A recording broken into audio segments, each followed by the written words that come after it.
नमस्कार। निबंध की श्रृंखला में आज हम लोग पढ़ेंगे कुबेरनाथ राय की निबंध उत्तरा फाल्गुनी के आसपास, जो वर्षा ऋतु की अंतिम नक्षत्र है।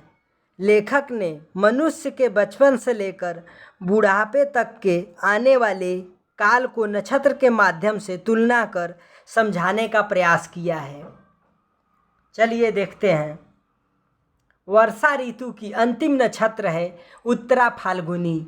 हमारे जीवन में गदह पचीसी सावन मन भावन है, बड़ी मौज करती है, परंतु 27वें के आते आते घनघोर भाद्रपन के असनी संकेत मिलने लगते हैं और 30 के वर्षों में हम विधुन्नमय भाद्रपन के काम, क्रोध और मोह का तमिश्र सुख भोगते हैं। इसी काल में अपने अपने स्वभाव के अनुसार हमारी शीर्ष इच्छा कृतार्थ होती है। फिर 40वें लगते लगते हम भाद्रपद की अंतिम नक्षत्र उत्तरा फाल्गुनी में प्रवेश कर जाते हैं और 2-4 वर्ष बाद अर्थात उत्तरा फाल्गुनी के अंतिम चरण में जरा और जीर्णता की आगमनी का समाचार काल तुरंग दूर से ही हिन हिन कर दे जाती है। वास्तव में सृजन स्पृक्त, सावधान, सतर्क, सचेत और कर्मठ जीवन जो हम जीते हैं वह है 30 और 40 के बीच। फिर 40 से 45 तक उत्तरा फाल्गुनी का काल है। इसके अंदर पग निक्षेप करते ही शरीर की खट उर्मियों में थकावट आने लगती है। अस्थि जायते वर्धते, ये तीन धीरे धीरे शांत होने लगती है, उनका वेग कम होने लगता है और इनके विपरीत 3 विपत ऋणमते, अपक्षीयते, विनश्यति प्रबलतर हो उठती हैं। उन्हें प्रदोष बल मिल जाता है। वे शरीर में बैठे रिपुओं के साथ साठगांठ कर लेती हैं और फल होता है जरा के आगमन का अनुभव। 45 के बाद ही शीश पर काश फूटना शुरू हो जाता है। वातावरण में लोमड़ी बोलने लगती है। सुख और सारिका उदास हो जाते हैं। मयूर अपने श्रृंगार कलाप का त्याग कर देता है और मानस की उत्पल वर्णा मारकन्याएं चोवा चंचल और चित्रसारी त्याग कर प्रवज्या का बलकल वसन धारण कर लेती है। अतः बचपन भले निर्मल प्रसन्न हो, गदह पचीसी भले ही मधुनी हो, परंतु जीवन का वह भाग जिसे पर हमारे जन्म लेने की सार्थकता निर्भर है 25 और 40 या ठेल ठाल कर 45 के बीच पड़ता है। इसके पूर्व हमारे जीवन की भूमिका या तैयारी का काल है और इसके बाद फलागम निमिसिस की प्रतीक्षा है, जो हमारे हाथ में था, जिसे करने के लिए हम जन्मे थे। वह वस्तुतः घटित होता है 25 और 45 के बीच। इसके बाद तो मन और बुद्धि के वानप्रस्थ लेने का काल है।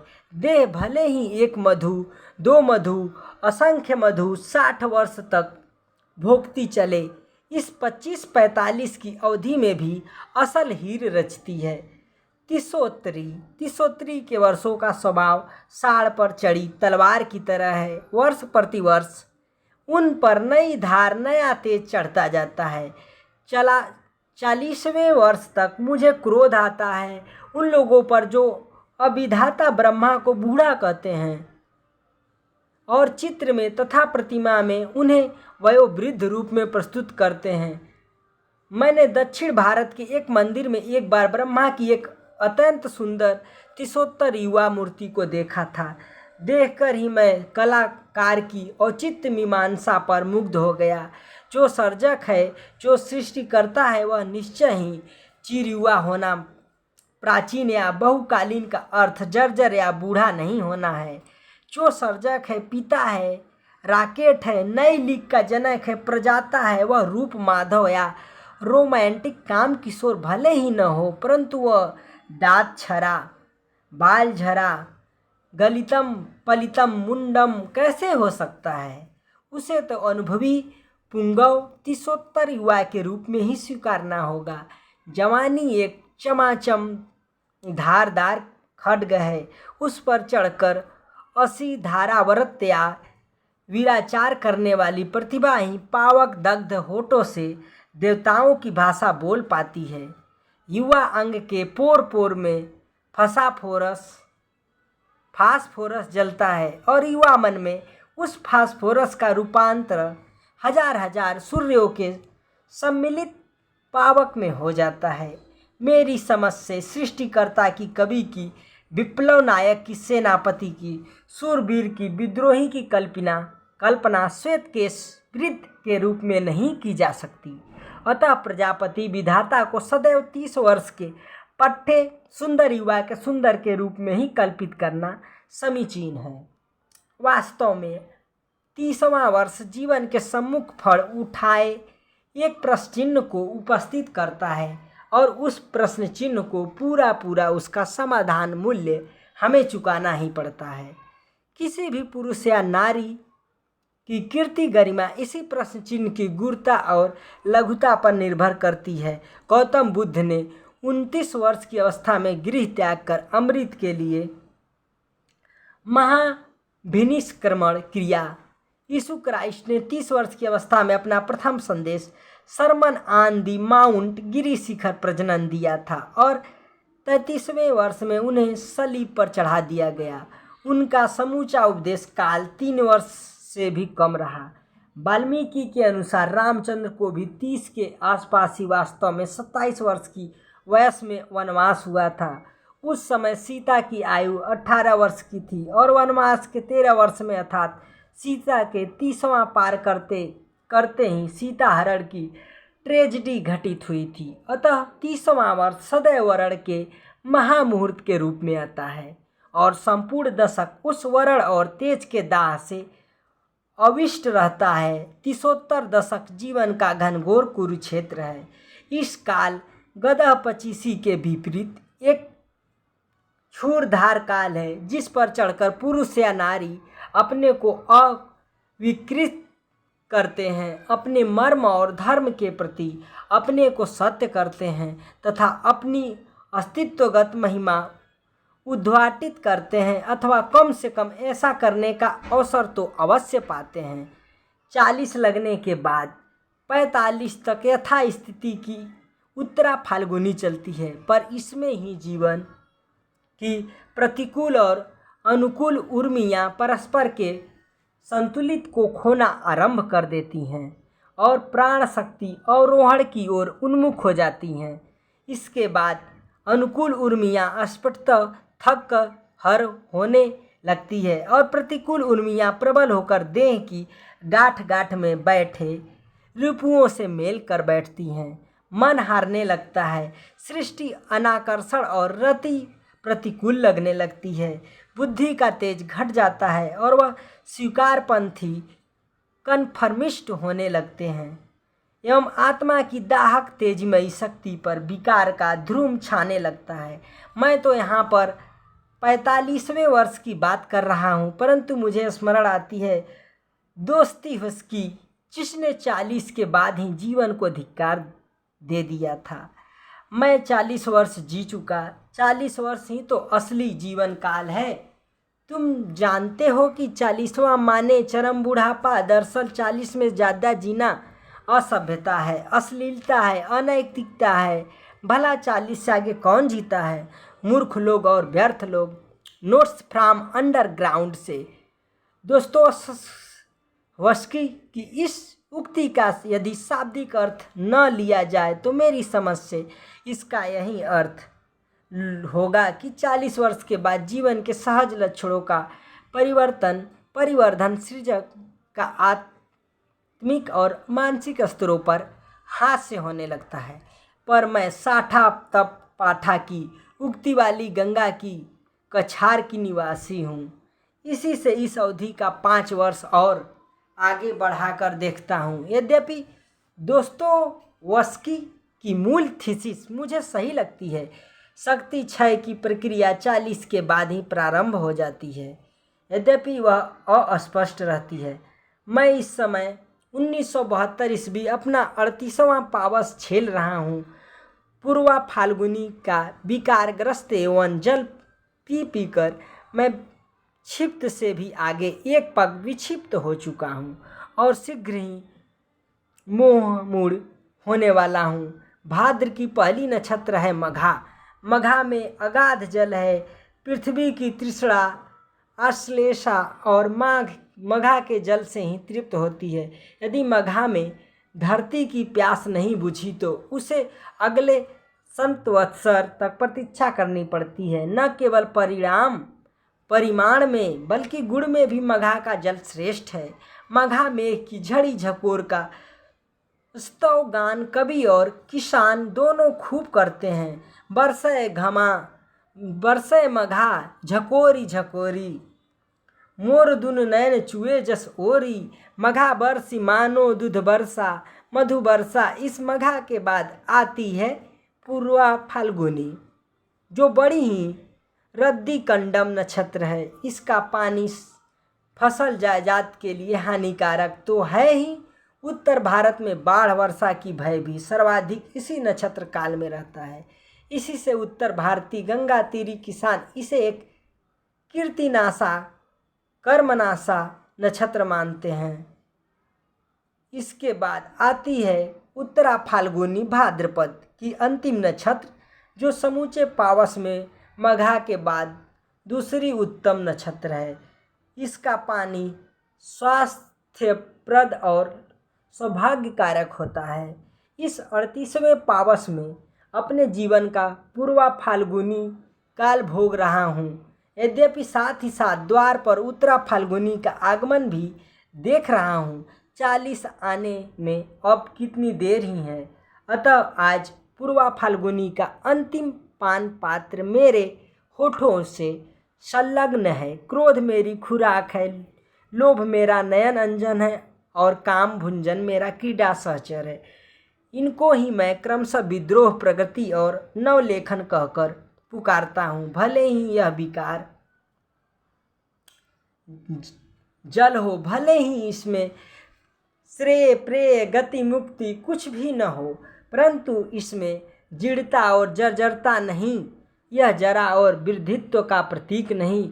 पूर्वा फाल्गुनी द्वारा प्रदत्त विक्षिप्तता भी यौवन का ही एक अनुभव है। मुझे लग रहा था कि मेरे भीतर कोई उपंग बजा रहा है, क्योंकि मेरे उन्मुख द्वार पर काल नट्टिन अर्थात उत्तरा फाल्गुनी त्रिभंग रूप में खड़ी है और मैं उसमें मार की 3 कन्याओं तिसरा रति आरती को एक साथ देख रहा हूँ।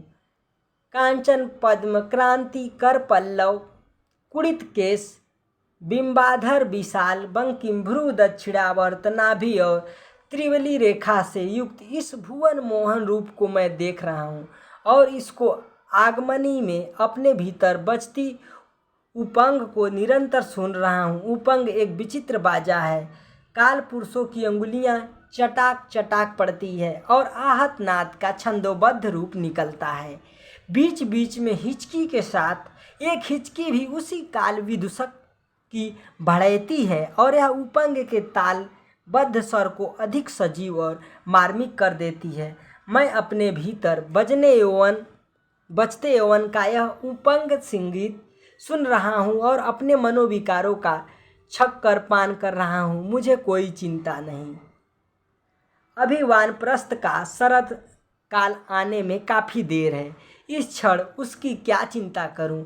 इस क्षण तो बस मौज ही मौज है, भले ही वह कटुक तिक्त मौज क्यों न हो। काम भुजंग के डसने पर तो नीम भी मीठी लगती है। अतः यह काल नटी, यह पूर्वा फाल्गुनी या उत्तरा फाल्गुनी, यह नैना जोगिन कितनी भी भ्रांति माया या मृगजल क्यों न हो, मैं इसके रूप में आबद्ध हूँ। इसमें मुझे वही स्वाद आ रहा है जो मायापति भगवान को अपनी माया के काम मधु का स्वाद लेते समय प्राप्त होता है और जिस स्वाद को लेने के लिए वे परम पद के भास्वर सिंहासन को छोड़कर हम लोगों के बीच बार बार आते हैं। अतः इस समय मुझे कोई चिंता, कोई परवाह नहीं, परंतु एक न एक दिन वह क्षण भी निश्चय ही उपस्थित होगा। जिसकी श्रृंगारहीन शरद यवनिका के पीछे जीर्ण हेमंत और मृत्यु शीतल शिशिर की प्रेत छाया झलकती रहेगी। उस दिन तुम क्या करोगे? है तुम्हारे पास कोई बीज मंत्र, कोई टोटका, कोई धारणी मंत्र जिससे तुम अगले 20-22 वर्षों के लिए इस उत्तरा फाल्गुनी के पगों को स्तंभित कर दो और वह अपने 20-22 वर्ष तुम्हारे द्वार देश पर शिथिल दक्षिण चरण ईसत किंचित जानू के साथ अभंग मुद्रा में नवग्रीव खड़ी रहे और तुम्हारे हुक्म की प्रतीक्षा करती रहे? है ऐसा कोई जीवन दर्शन, ऐसा सिद्धाचार, ऐसी काया सिद्धि जिससे बाहर बाहर शरद शिशिर पतझार हेमंत आए और जूझते हार खाते चले जाएं, परंतु मनस की द्वार देहरी पर उस पर यह उत्तरा फाल्गुनी एक रस 60 वर्ष की आयु तक बनी रहे? है कोई ऐसा उपाय? यह प्रश्न रह रह कर मैं स्वयं अपने ही से पूछता हूँ। आज से 13 वर्ष पूर्व भी मैंने इस प्रश्न पर चिंता की थी और उक्त चिंतन से जो समाधान निकला उसे मैंने कार्य रूप में परिणत कर दिया, परंतु इन 13 वर्षों में असंख्य भाव प्रतिभाओं के मुंडपात हुए हैं और आज मैं मूल्यों के कंबंध वन में भाव प्रतिभाओं के केतु कंतार में बैठा हूँ। आज जगत वही नहीं रहा जो 13 वर्ष पूर्व था। ये ग्रीक दार्शनिक की उक्ति है कि एक नदी में हम दोबारा हाथ नहीं डाल सकते, क्योंकि नदी की धार क्षण प्रति क्षण और ही और होती जा रही है। काल प्रवाह भी एक नदी है और उसकी भी कोई बुध स्थिर नहीं। अतः शताब्दी के 8वें दशक के इस प्रथम चरण में मुझे प्रश्न को पुनः पुनः सोचना है। कैसे जीर्णता या जरा को यदि संपूर्णतः जितना असंभव हो तो भी फाकी देकर यथासंभव दूरी तक वंचित रखा जाए। कैसे अपने दैहिक यौवन को नहीं तो मानसिक यौवन को ही निरंतर धारदार और चिरंजीवी रखा जाए। उस दिन तो मैंने सीधा सीधा उत्तर ढूंढ निकाला था। ययाति की तरह पुत्रों से यौवन उधार लेकर अर्थात मैं कोई नौकरी न करके कॉलेज में अध्यापन करूं तो मुझ 55 या 60 वर्ष की आयु तक युवा शिष्य शिष्याओं के मध्य वास करने का अवसर सुलभ होगा। मैं इनकी आशा आकांक्षा उत्साह साहस उद्यमता आदि से वैसे ही अनुप्राणित और आविष्ट रहूँगा जैसे चुंबकीय आकर्षण क्षेत्र में पड़कर साधारण लोहा भी चुंबक बन जाता है। परंतु विगत दशक के अंतिम 2 वर्षों में जब मेरे ये बाल खिल्य सहचरणगण छिन्नमस्ता राजनीति के रंगरूट बनने लगे, जब उन्होंने मेरे गुरुओं गांधी, विवेकानंद, विद्यासागर, सर आशुतोष की प्रतिमाओं का एवं उनके द्वारा प्रतिपादित मूल्यों का अनर्गल मुंडपात करना शुरू कर दिया, जब इनके नए दार्शनिकों ने कहना प्रारंभ किया कि अध्यापक और छात्र के बीच भी श्रेणी शत्रुता का संबंध है, क्योंकि अध्यापक भी स्थापित व्यवस्था का एक अंग है और व्यवस्था का भंजन ही श्रेष्ठतम पुरुषार्थ है, तब देश में घटित होती हुई इन घटनाओं पर विचार करके और क्रांति से नया तथा नई पीढ़ी के दार्शनिकों तथा हिबर्ट, मार्क्यूज, चेग्वारा, ब्रेडिक कोहन आदि का चिंतन धारा से यथासंभव स्वल्प परिचय पा करके मैं इस निष्कर्ष पर पहुंचा कि मैं इन अपने भाइयों, अपने हृदय के टुकड़ों के साथ जो आज छिन्नमस्ता राजनीति के रग रूट है, कुछ ही दूर तक आधे रास्ते ही जा सकता हूँ। विविध प्रकार के नारों से आक्रांत नए पुरुरवा का शब्दार्थ होता है रवो, आवाज़ों या नारों से आक्रांत या पूरित पुरुष। ययाति पुरानी पीढ़ी का प्रतीक है तो पुरुरवा नई पीढ़ी का। यदि मुझे यौवन उधार देंगे भी तो बदले में मुझे भी कंबंध में रूपांतरित होने को कहेंगे, और मैं कैसे अपना चेहरा, अपनी आत्मसत्ता, अपना व्यक्तित्व त्याग दूं? छिन्नमस्त पुरुष बनकर यौवन लेने से क्या लाभ? बिना मस्तक के, बिना अपने निजी नयन सुख मुख कान के इस उधार प्राप्त नव यौवन का नया अर्थ होगा। रूप रस गंध और ज्ञान से वंचित रह जाऊंगा। केवल शिष्योदर वाला व्यक्तित्व लेकर कौन जीवन यौवन भोगना चाहेगा। कम से कम बुद्धिजीवी तो नहीं ही। आत्मार्थ पृथ्वी त्यजते, अतः मुझे चिर यौवन को इन शिष्य पूर्वाओं की नई पीढ़ी से दान के रूप में नहीं लेना है। 13 वर्ष पहले का चिंतित समाधान आज व्यर्थ सिद्ध हो गया है। मुझे अन्यत्र चिर यौवन का अनुसंधान करना है। कहीं न कहीं मेरे ही अंदर अमृता कला की गांठ होगी, उसे ही मुझे आविष्कृत करना होगा। जो बाहर बाहर अप्राप्य है वह सब कुछ भीतर भीतर सुलभ है। मैं अपने ही हृदय समुद्र का मंथन करके प्राण और अमृत के स्रोत किसी चंद्रमा को आविष्कृत करूँगा। 13 वर्ष पुराना समाधान आज काम नहीं आ सकता। मैं मानता हूँ कि समाज और शासन में शब्दों के व्यूह के पीछे एक कपट पाला जा रहा है।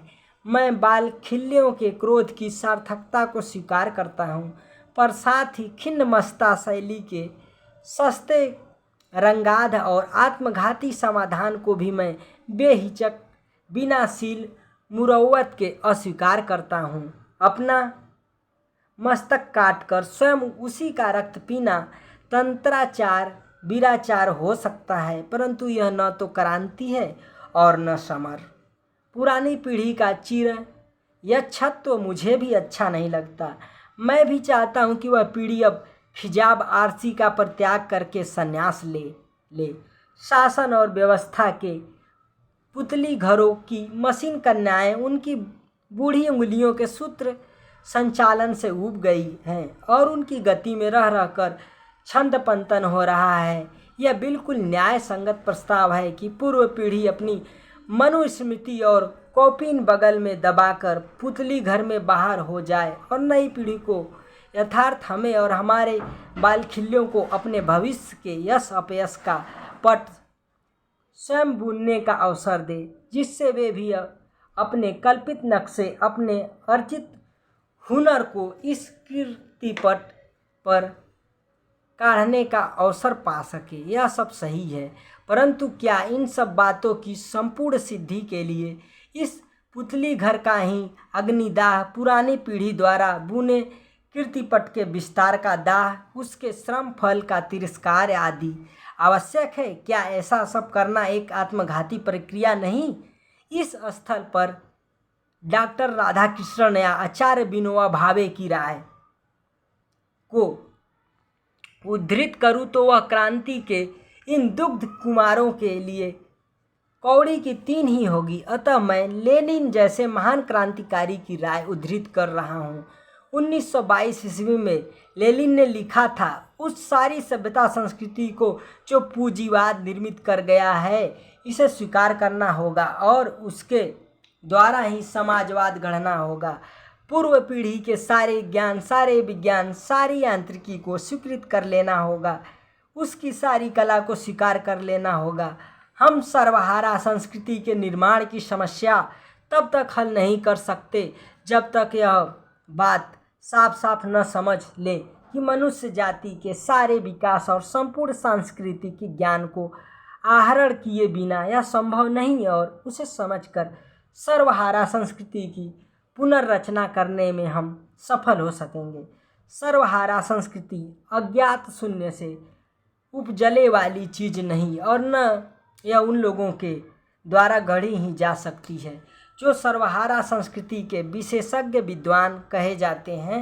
ये सब बातें मूर्खतापूर्ण है, इनका कोई अर्थ नहीं होता। सर्वहारा संस्कृति उसी ज्ञान का स्वाभाविक सहज विकास होगी जिसे पूंजीवादी, सामंतवादी और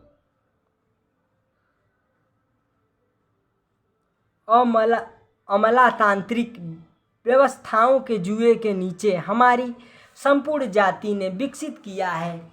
यह बात स्वामी दयानंद या पंडित महावीर प्रसाद द्विवेदी की होती तो बड़ी आसानी से कह सकते, मारो गोली, सब बुर्जुआ बकवास है। पर कहता है क्रांतिकारियों का पितामह लेनिन, जिसे एक कट्टर बंगाली मार्क्सवादी नीरेंद्र नाथ राय ने अपनी पुस्तक शेक्सपियर हीज ऑडियंस की पृष्ठ 49 से 50 पर उद्धृत किया है। प्राय आज लोग पुकार कर कहते हैं, देखो देखो जोखिम उठा रहा हूँ, मूल्य भंजन कर रहा हूँ। अरे बंधु, जोखिम उठा रहे हो या नाम कमा रहे हो, यह तो आज अपने को प्रतिष्ठित बनाने और जागृत सिद्ध करने का सबसे सटीक तरीका, शॉर्टकट यानी तिरछा रास्ता है। जोखिम तुम नहीं उठा रहे हो, तुम तो धार के साथ बह रहे हो, और यह बड़ी आसान बात है।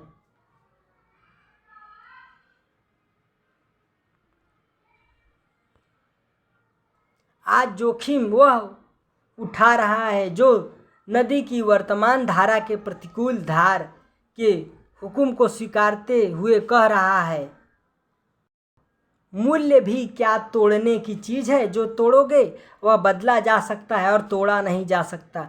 मूल्य स्थिर या सनातन नहीं होता, यह भी मान लेता हूँ, परंतु एक अविच्छिन्न मूल्य प्रवाह, एक सनातन मूल्य परंपरा का अस्तित्व तो मानना ही होगा।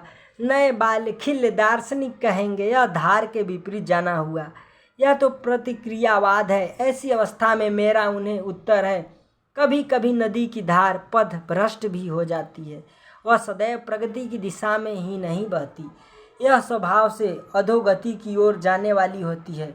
और आज तो वन्याकाल है, वन्याकाल में धार पथ भ्रष्ट रहती है, वह कर्मनाशा कीर्तिनाशा कालमुखी बनकर हमारे गांव को रसातल में पहुंचाने आ रही है।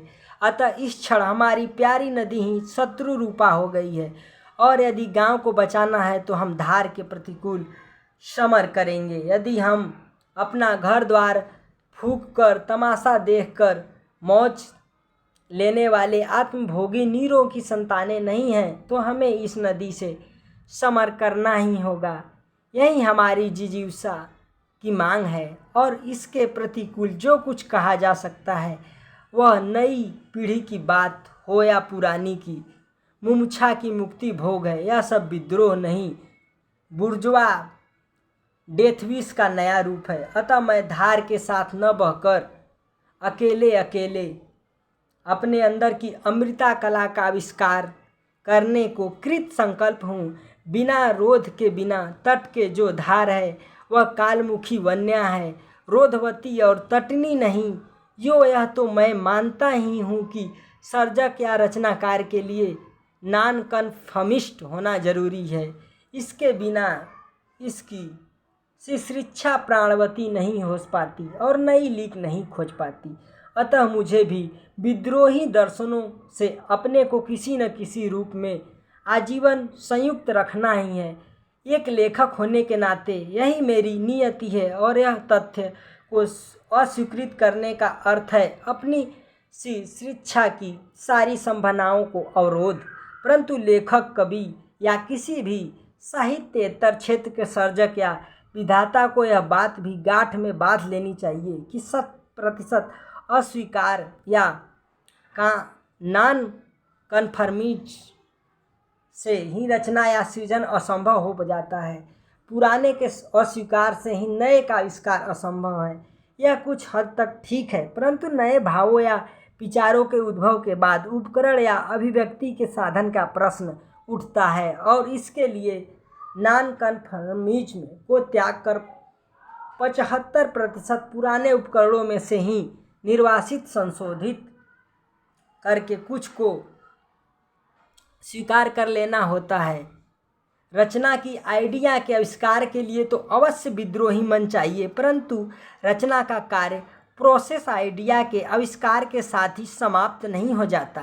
रचना प्रक्रिया में स्वीकारवादी मन की भी इतनी ही आवश्यकता है, अन्यथा आइडिया या ज्ञान की क्रिया में रूपांतर संभव नहीं। अतः प्रत्येक सर्जक या विधाता जीवन के चाहे जिस क्षेत्र की बात हो, विद्रोही और स्वीकारवादी दोनों साथ ही साथ होता है। 100% अस्वीकार के फैशनेबल दर्शन के प्रति मेरा आक्षेप यह भी है कि यह एक स्वयं आरोपित नो एग्जिस्ट द्वारा या वातायन रहित अवरुद्ध कक्ष है।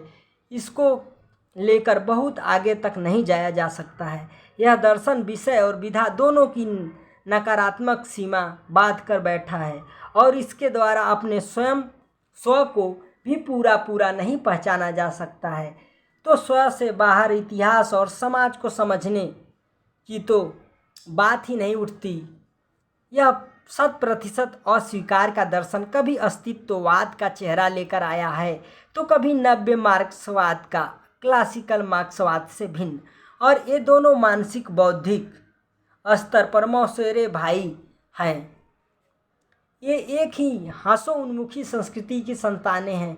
योग शास्त्र में मन की 5 अवस्थाएं कही गई हैं: क्षिप्त, विक्षिप्त, विमूढ़, निरुद्ध और आरूढ़। ये दोनों दर्शन विमूढ़ स्थिति के 2 भिन्न संस्करण हैं, अतः दोनों त्याज्य हैं। यह बाढ़ वज्या का काल है। नदी अपनी दिशा भूलकर कुल छोड़कर उन्मुक्त हो गई है, अतः बुद्धिजीवी वर्ग से धीरता और संयम अपेक्षित है।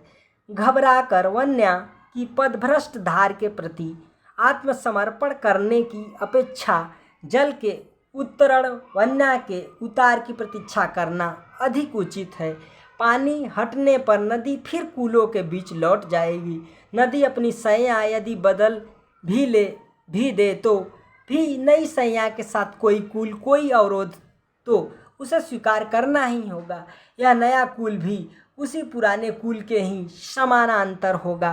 नदी तब भी समुद्रमुखी ही रहेगी, उलटकर हिमाचल मुखी कभी नहीं हो सकती।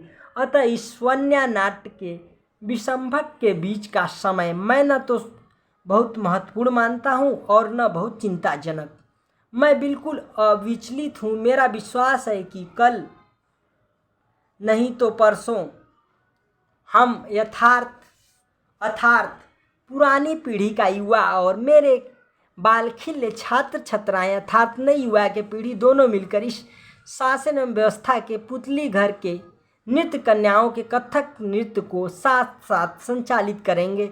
यह पुतली घर ऐसा है, इसमें अनुशासित संयमित तालबद्ध कथक ही चल सकता है, अन्यथा जरा भी छंद पतन होने पर कोई न कोई भयावह पुतली एक ही झपट्टे में हड्डी आंत तक का भक्षण कर डालेगी, क्योंकि इन पुतलियों में से कोई 20 कन्याएं भी हैं। अतः मैं चेष्टा करूंगा कि अपने अंदर की अमृता कला का आविष्कार करके उस उत्तरा फाल्गुनी काल को 20-22 वर्ष के लिए अपने अंतर में स्थिर अचल कर दूं। बाहर चाहे शरद बहे या निदाघ हू करे, तब मैं अपने बालखिल्य सहचरों के साथ व्यवस्था की इन पुतलियों का छंदोबद्ध नृत्य भोग सकूंगा। और एक दिन वह भी आएगा जब कोई चिल्लाकर मेरे कानों में कहेगा 5 o'clock 5 बज गए। कोई मेरे शीश पर घंटा बजा जाएगा, कोई मेरे हृदय में बोल जाएगा बहुत हुआ, बहुत होगा, अब नहीं। अहम अमृत इच्छामि, अहम वानप्रस्थ चरिष्यामि। और तब मैं व्यवस्था के पुतली घर की इन यंत्र कन्याओं से माफ़ी मांगकर उत्तर पुरुष की जय जयकार बोलते हुए मंच से बाहर आ जाऊंगा और अपने को विसर्जित कर दूंगा। लोकारण्य में खो जाऊंगा। अपरिचित विक्षोपम अवसर प्राप्त रिटायर्ड स्थाणुओं के महाकालांतर में, पर कभी नहीं। अभी तो मैं विश्वेश्वर के साण की तरह जवान हूँ। इसी के साथ निबंध का अंत होता है। धन्यवाद।